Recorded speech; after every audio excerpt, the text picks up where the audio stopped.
مصر فعلا محتاجاه، هو ده اللي بلده عنده اغلب هنبدأ مع حضراتكم لقائنا داخل الاستوديو. بالتأكيد لما يكون معانا واحد من أبطال حرب أكتوبر بنكون عايزين نسمع كل التفاصيل اللي حصلت في هذه الحرب وقصص البطولة اللي ما زلنا بنبحث عنها حتى الآن رغم كل السنوات اللي فاتت واللي مضت بعد نصر أكتوبر، إلا أن كل سنة بيكون عندنا مجموعة جديدة من قصص البطولة اللي حدثت واللي بيرويها الشهود على هذه الحرب.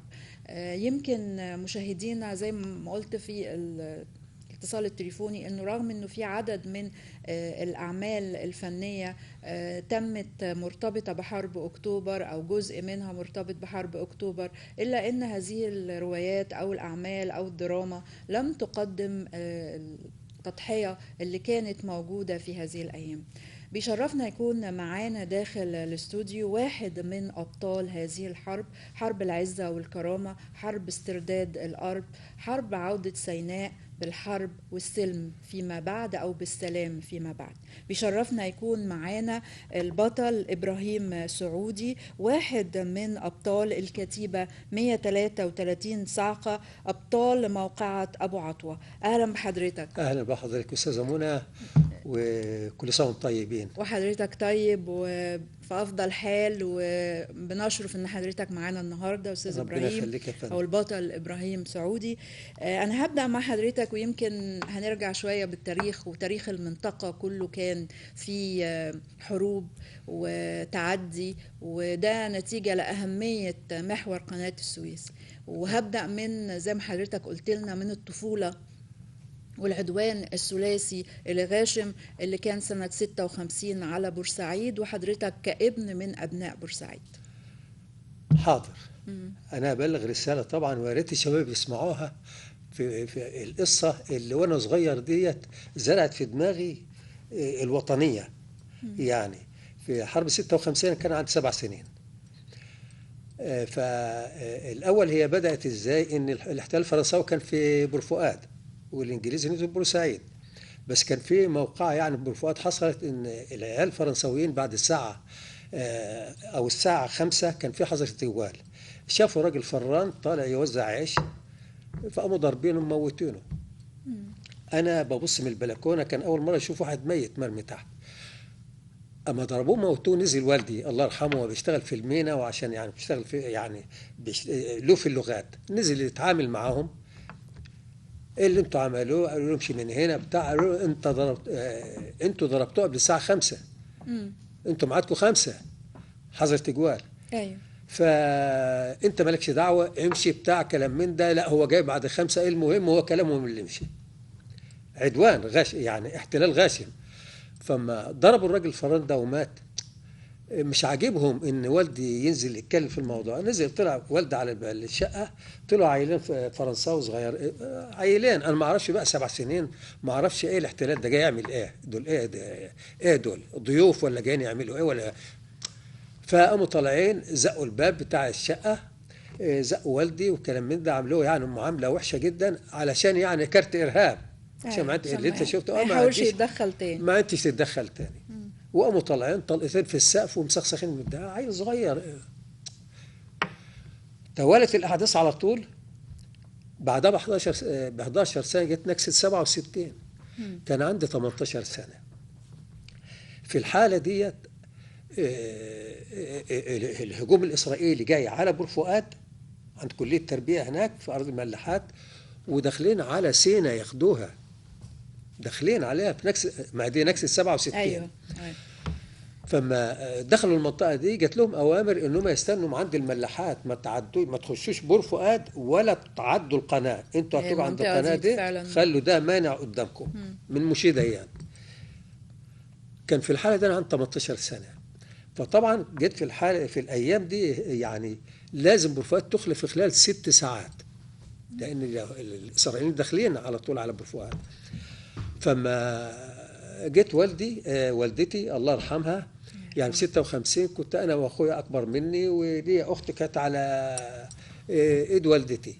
في 67 والدي كان توفى في 64 وسابنا 4 صبيان وثلاث بنات. طيب فلازم بورفؤاد تخلى. والدتي اخذتنا وهنعدي بورسعاد على في بيت جدي، وفعلا كده وقمنا يعني وصلتهم وقمت راجع، وقالت ندى عليا تعمل، قلت لها مش راجع، انا رايح ايه بورفؤاد. بورفؤاد كان فيه شباب جميل، الرساله دي يا ريت الشباب يشوفوها ويسمعوها. شباب جميل بيحافظ على بلده. رجعنا عشان نخلي بالنا من بيوتنا، بورفؤاد هتخلى خلاص وممكن يحصل حاجات بقى مش كويسه. بدأوا يكونوا مجاميع مقاومة شعبية. مم. يعني 67 عن 18 سنة وانضميت للمقاومة الشعبية. للمقاومة الشعبية مسكها بقى الحاج عبد المنعم الشاعر الله يرحمه، كمال الغرباوي برضه بورفؤاد، يعني الناس دي بورفؤاد. وكان في نقيب اسمه مصطفى الجزار، السيد مصطفى الجزار، كان في الصاعقة، كانوا بيدربونا تدريب شاق مدنيين. انا رجعت علشان نخلي بالنا من بيوتنا والكلام. المهم اتدربنا بقينا نجري مع بتوع الصاعقه، هم طالعين بيروحوا الملاحات، كانوا بيقاوموا القوات اللي داخله دي. عملوا معاهم بامانه معركه شرسه، وقفوا القوات الاسرائيليه في الارض السوريه دي اللي بقول لك بعد كليه التربيه. ما دخلوش بقى بورفؤاد، لا بس في الاثناء دي سينا احتلت. ايوه ماشي. بقينا نتدرب منهم ونتعلم نرمي ازاي قنبله، الرمايه، كلام من ده. المهم 67 كان عندي 18 سنة، 19 سنة استدعيت للجيش. في حالة بس استدعيت للجيش رحت التل الكبير. طبعا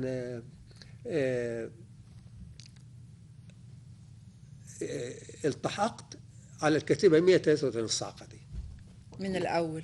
يعني أول ما وانا في الفارز، في الفارز كان قائد التل الكبير ده راجل بورفؤادي، وانا كبير، والدته ووالدتها هتموت واخواته صغيرين، وانا كنت العائل يعني الاسره، كان لي اخ اكبر مني في ثانويه. فالمهم كلمته، قال لي خلاص عايز تروح فين؟ قلت له القاعده البحريه بتاع بورفؤاد، بس هو ربنا بيسبب اسباب. يعني لو انا رحت بورفؤاد القاعده بقى جنب والدتي، يعني مش هبقى عارفه اسلم واهرب واروح لوالدتي، ابقى ما فيش وطنيه. المهم هو ربنا سبب اسباب، ده اداني الامر للظابط اللي بعده، والاثنين نزلوا الخميس وجمعه وقاموا ماشيين. خلاص اداني تسريح، اول تسريح قال عشان تشوف اهلك يوم 9 انت تيجي هنا تيجي هنا تيجي هنا بتاع الصعب على انشاص. اما ودانا انشاص قابلت ضابط كان من بورفؤاد اسمه زكريا نصر الله، قال لي يا ابراهيم كان صح فكره عشان انزل اشوف اهلي.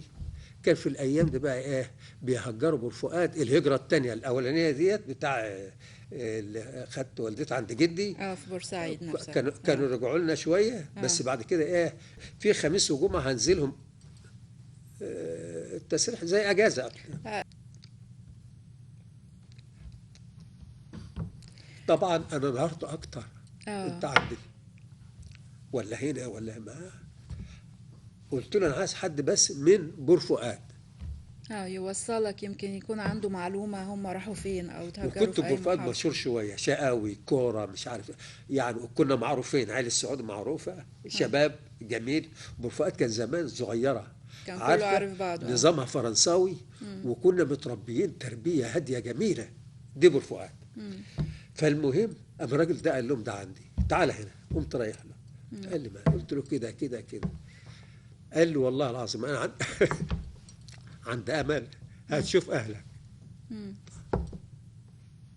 في واحد هناك شبهك على اخويا سمير ده، وناس هناك بورفؤاديه كتير. قلت له انا عايز واحد من قال لي خلاص والله.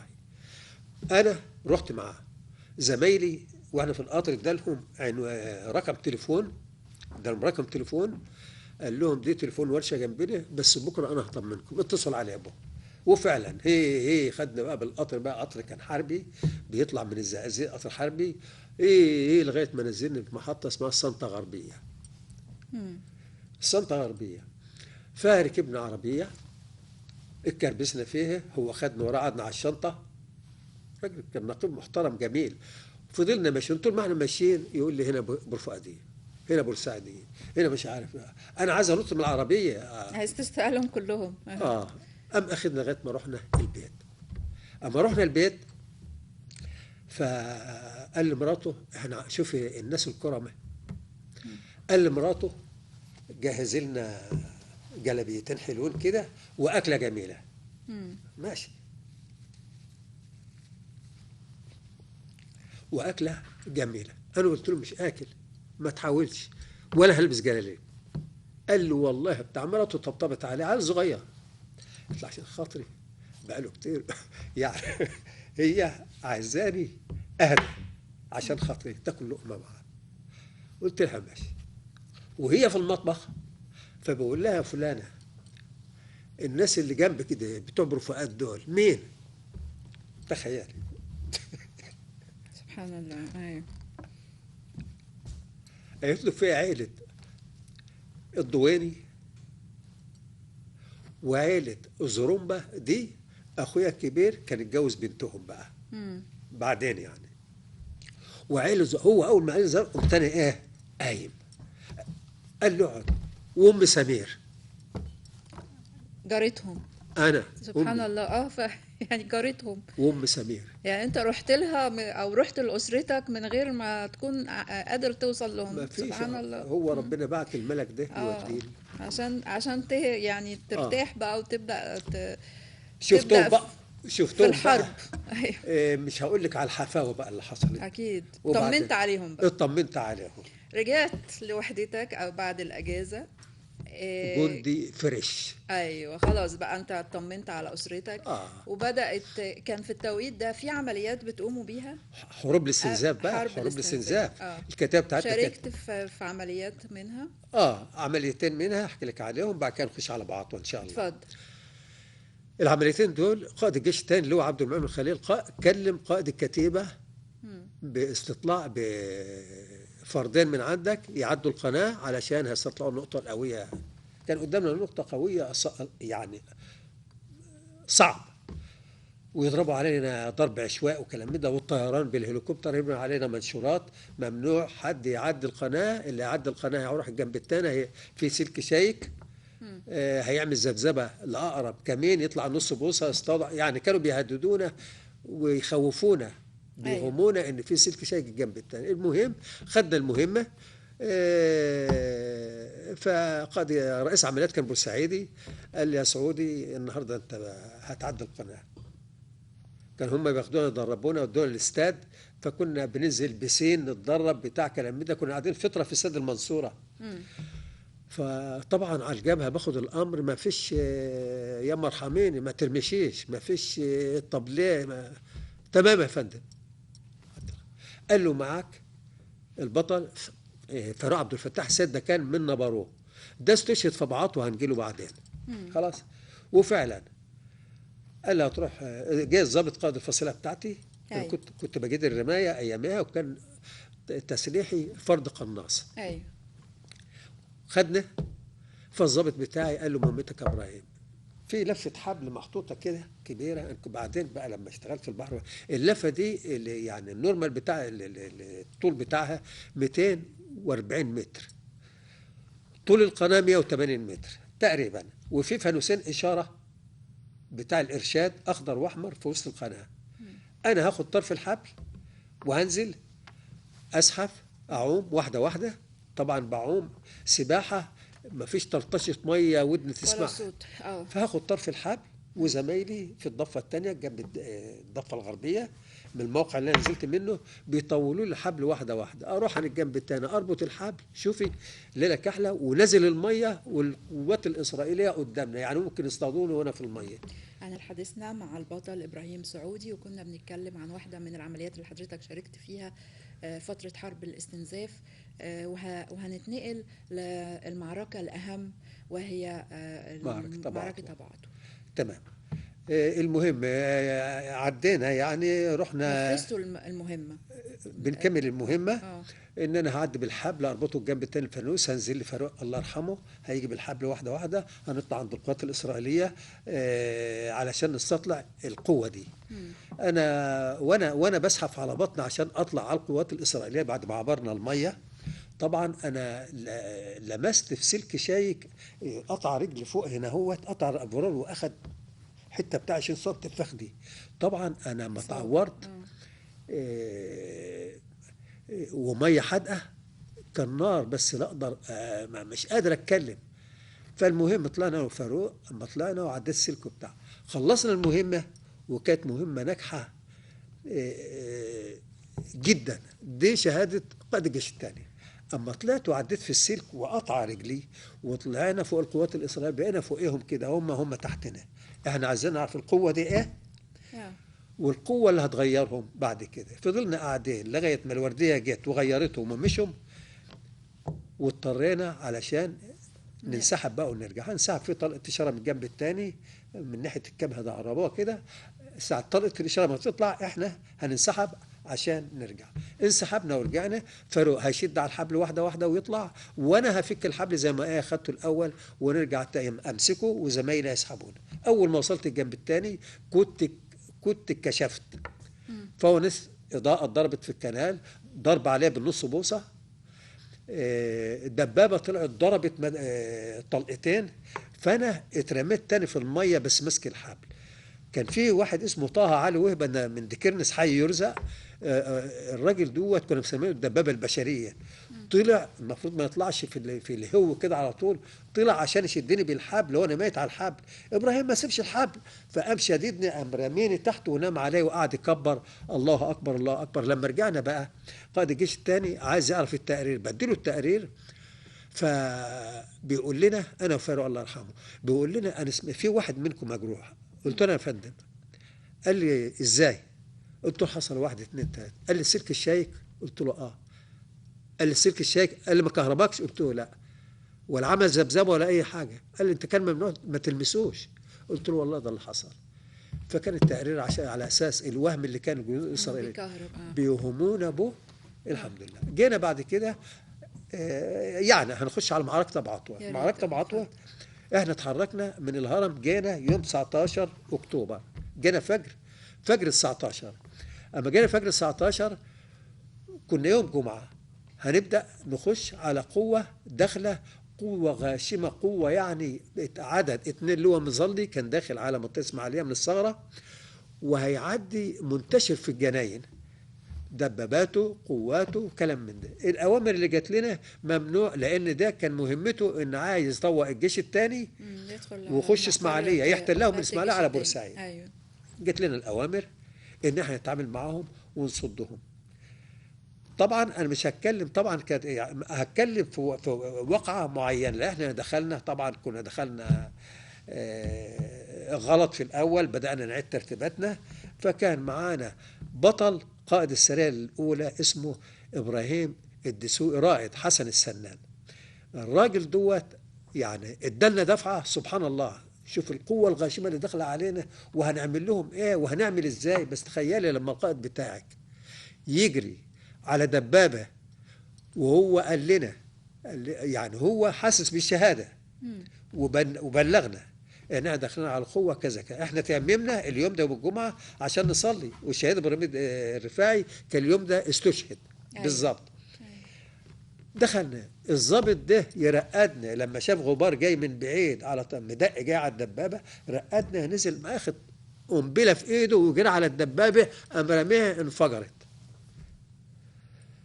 احنا لما لقينا الضابط ده بيعمل كده ادالنا دفعه ما حصلتش. الضابط ابراهيم الدسوقي دوت، انا من هنا برضو من القناه الرابعه بناشد السيد المحافظ اللي هو اركان حرب اكرم جلال ان يعمل له في متحف باسمنا جوه في المتحف الدبابات موجود باسامينا. لا، في طريق ابو عطوه بيتمد تحت الانشاء، يا ريت تتعمل باسمه. كتير بناشد بقالنا 40 سنه 51 سنه النهارده.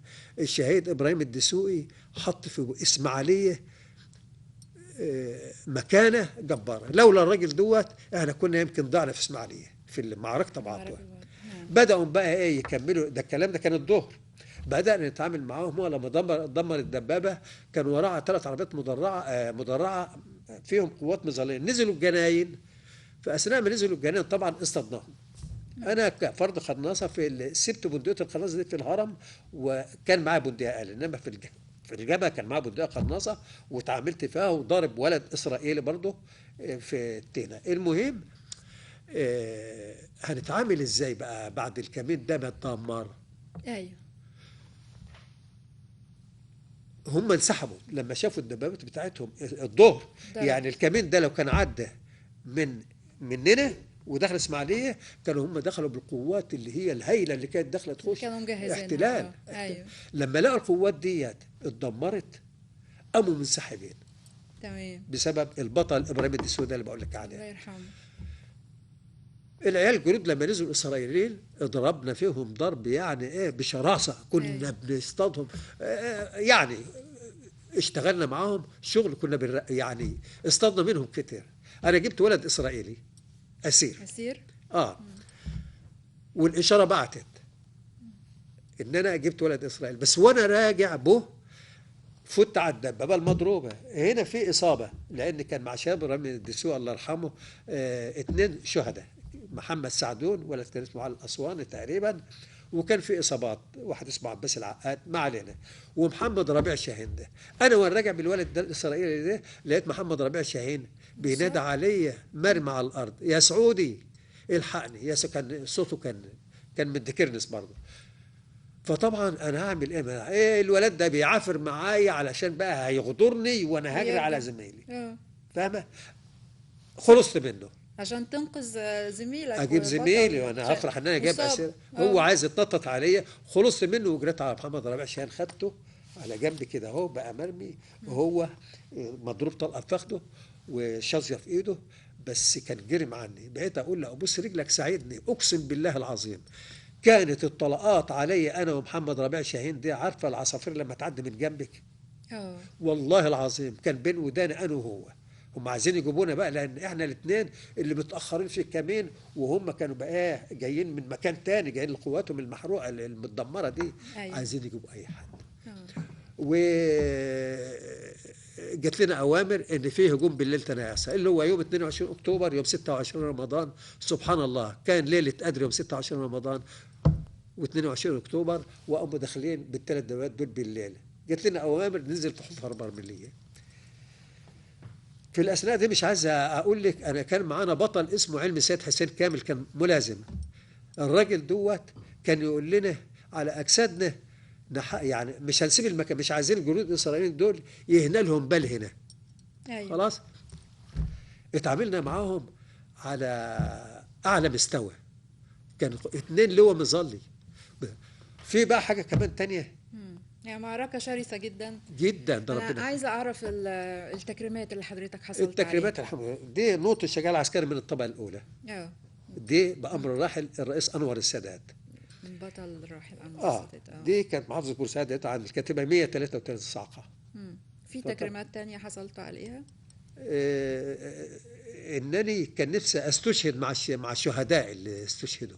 ما هو يعني ربنا يدي حضرتك الصحة وطولة العمر. مين كان هيحكي لنا؟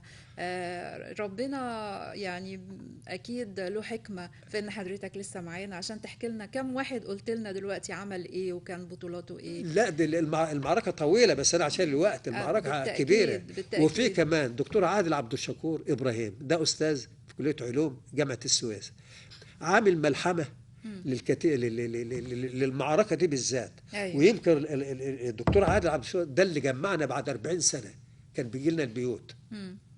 كان بيدور علينا في المحافظات، علمني ادور على زمايلي. لسه على تواصل حضرتك مع زمايلك اللي لسه موجودين؟ اللي موجودين طبعا. انا رحت الراجل اللي هو انصاب ده، بس هو كان مات من 20 سنه. فلما وصلت له مراته بتقول لي مع الناس اللي وصلوني، بيقولوا لها واحد من واحد اسمه ابراهيم سعودي بيسا، طلعت لي قالت لي حضرتك بتاع بورسعيد. هو حكي لها.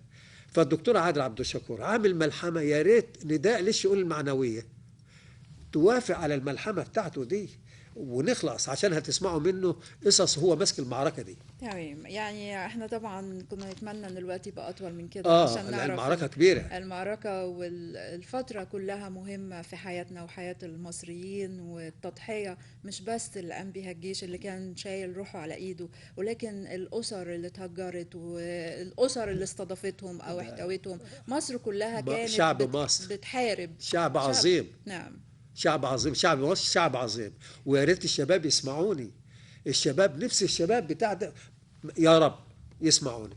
إن شاء الله يا فندم، مع وجود حضرتك معانا ومع مشاركتك في الندوات بإذن الله كل سنة. كل سنة وحضرتك طيب، وحضرتك شرفتنا. طيبة. وتحية لكل الأبطال اللي لسه على قيد الحياة، وباقة ورد بنضعها على قبور كل اللي رحلوا وضحوا بأنفسهم عشان مصر تستعيد مكانتها وعزتها وكرامتها وتستعيد الأرض. شكرا لحضرتك. شكرا لك يا أستاذ منى، وكل شرفتني. سنة وانتم طيبين جميعا. شرفتني. شكرا. مشاهدينا فاصل، نرجع مع حضراتكم نواصل فقرات. العسكري سوف